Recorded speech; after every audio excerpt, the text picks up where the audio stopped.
Well, joining us now, Taranjit Singh Sandhu. He was our last ambassador in the United States. Thank you, Mr. Sandhu, very much for being with us. Was the civil nuclear deal of Dr. Manmohan Singh the start of the process which resulted in India and the US becoming close strategic partners, which we are now? So, look, in two ways, I would like to remember Dr. Manmohan Singh. One, of course, on the personal front, my father was an educationist, was senior to Dr. Singh, and had a great relationship with him, had great appreciation for him, one. Number two, on the India-US front.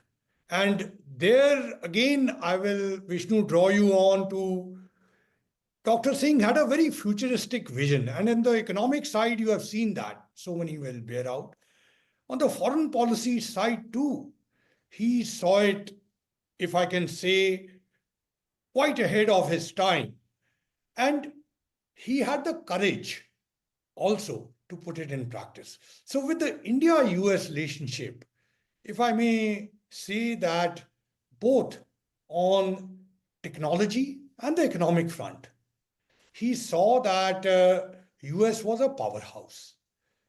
And for that relationship, I think the nuclear deal was important because it laid what is the foundation of trust between the two sides. Because we have had a history, and look, at the end of the day, we all follow our interests.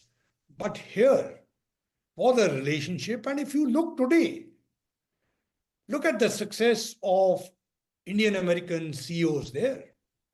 Look, the Indian Americans contribute a big deal to the economic well-being of United States.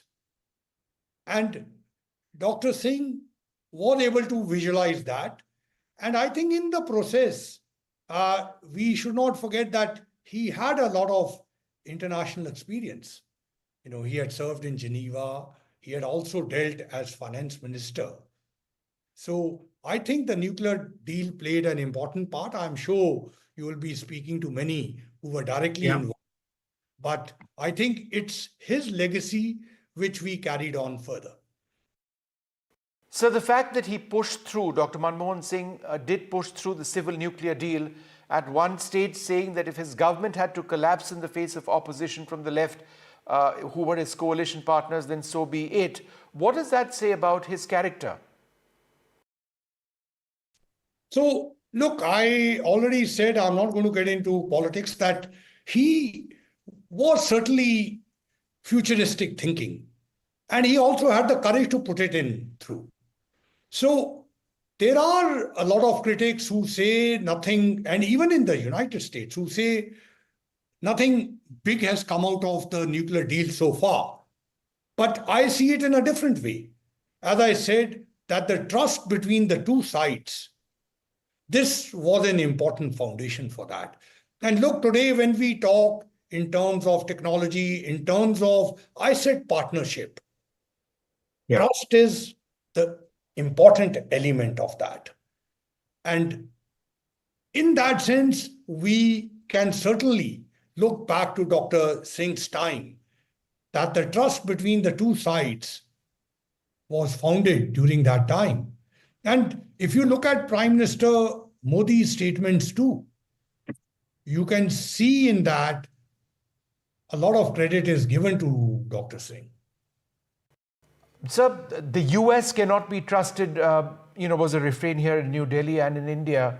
How challenging was it for Dr. Manmohan Singh to get to the stage where he could actually push through that civil nuclear deal because of the decades of distrust that India and the US had prior to that? It was a significant role because before that, there was a huge legacy between the two sides. And I think on this, somebody like Dr. Jaishankar is much more qualified to speak because he went to United States in the 80s. And, I have been involved with this relationship for the last 25 years. And I know the way the trust has come about.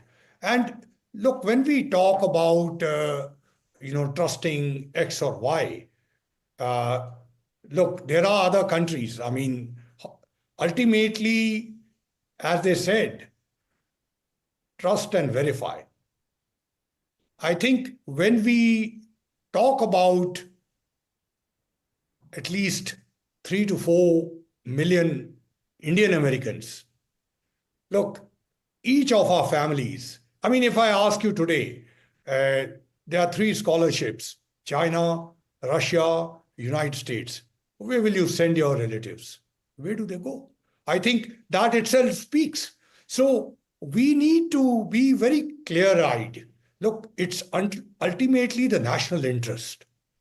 But within that, I mean, look, we also have threats from our neighborhood, and they are very clear.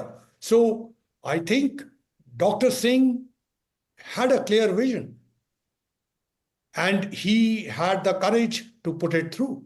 And I think ultimately today too, we follow the line of the courage. I think the relationship between different countries, we just need to be open-eyed. And I think in that, I would certainly give him credit. You know, at that time, if you go back when that confidence vote was held, you saw what was happening around. I mean, there's always elements of distrust which can be thrown in, but ultimately we have to follow what is in our long-term interest and who and what issues we need to trust on. So that's why he did play a significant role, and full marks to him on that. Mr. Sandhu, thank you very much for speaking to us.